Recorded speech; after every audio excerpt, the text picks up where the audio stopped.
وَيَقْتُلُونَ النَّبِيِّينَ، اور قتل کرتے تھے انبیاء کو بغیر الحق، بلا جرم شرعی۔ یہ مزید قباحت کے لیے ہے، ورنہ پیغمبر کوئی گناہ توڑا ہی کرتا ہے۔ ذَلِكَ بِمَا عَصَوْا، یہ کفر جو وہ لوگ کرتے تھے اس کی کیا وجہ تھی؟ یہ کفر کیسے ان کو گوارا ہوا؟ اتنا بڑا جرم کیسے ان لوگوں نے کیا؟ اللہ فرماتے ہیں ذَلِكَ بِمَا عَصَوْا، یہ کفر اس لیے ان کو پسند آیا کہ یہ نافرمانی کرتے تھے۔ وَكَانُوا يَعْتَدُونَ، اور یہ حد سے گزرنے والے تھے۔ اللہ نے فرمایا جو روزانہ نافرمانی کرتا ہے، جو ہر چیز میں حد سے گزرتا ہے، وہ اکیلا آہستہ آہستہ کفر کے قریب جاتا ہے، تو پھر کفر کرنے لگتا ہے۔ آج کل کا مسلمان نافرمانی اور حد سے تجاوز سے نکل چکا ہے، باقاعدہ آیات قرآنیہ کے کفر تک ہم سب پہنچ گئے ہیں۔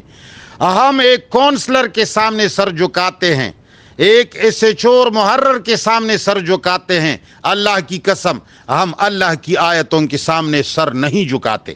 اگر ہم اللہ کی آیتوں کے سامنے سر جھکانے والے ہوتے تو ہم جھوٹ نہ بولتے، ہم صرف نماز پڑھ کر کے دھوکے نہ کرتے، ہم دو نمبریاں نہ کرتے، ہم بازاروں میں دو نمبر چیزیں نہ بیچتے، ہم قسمیں نہ کھاتے، ہم زنائیں نہ کرتے، ہم قتل و غارت نہ کرتے، ہم دوسروں کا اعلی کار نہ بنتے، ہم یہود و نصارہ کے غلامی نہ کرتے، ہم افسروں کے سامنے چمچگیری اور تصنع نہ کرتے، ہم تملک کی دم نہ ہلاتے۔ اللہ کی قسم ہم اس حد تک پہنچ گئے ہیں کہ قرآن میں سوائے چند چیزوں کے جو ہمارے معاشرے میں رائج ہے، جو ہمارے معاشرے کے اندر زمانوں سے ہوتا رہا ہے، نماز ہے، داڑھی ہے، بیت اللہ جانا ہے، چکر لگانا ہے، وہاں اچھی اچھی لڑکیوں کو دیکھنا ہے اور پیسے خرچ کرنا ہے اور لوگوں کے سامنے یہ دکھانا ہے کہ میں حاجی ہوں، میں بیت اللہ گیا تھا۔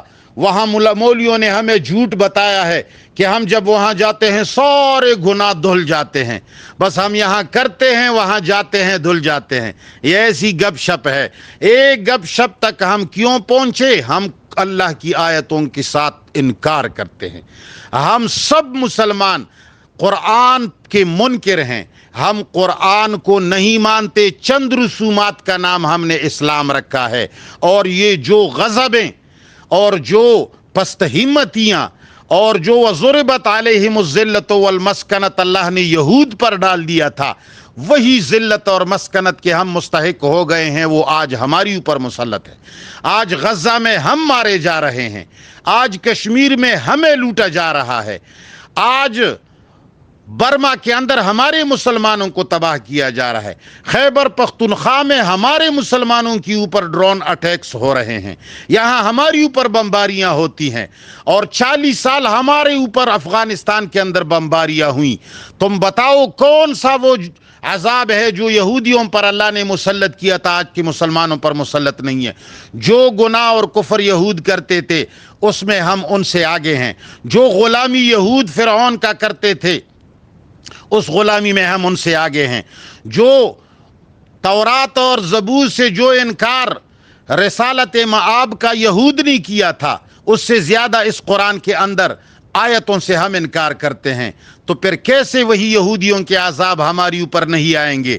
مولوی تمہیں روزانہ کہا رہے گا، یہ پیر تم سے اسی لیے پیسے بٹورتے رہے، میں موحد پیر ہوں، میرے ہاتھ چومو، میرے پیروں میں نیچے سجدہ کرو۔ موحد پیر کے سامنے پیر بخاری، حلف فلان بخاری، موحد کا نام رکھو زنا جائز، موحد کا نام رکھو شرک جائز، موحد کا نام رکھو پیری مریدی جائز۔ یہ مولوی یہ پیر تمہیں یہی کہتے رہیں گے، یہی تمہیں روزانہ کہتے رہیں گے کہ ہمارے اوپر اللہ کا بہت فضل ہے، یہود کے اوپر ذلت اور خواری ہے، اس کو حکومت نہیں ملے گی۔ پوری دنیا پہ وہ حکومت کر رہے ہیں۔ بے حیاؤ، جھوٹو، قرآن پر جھوٹ مت باندھو، پوری دنیا کے اوپر یہود کی حکومت ہے۔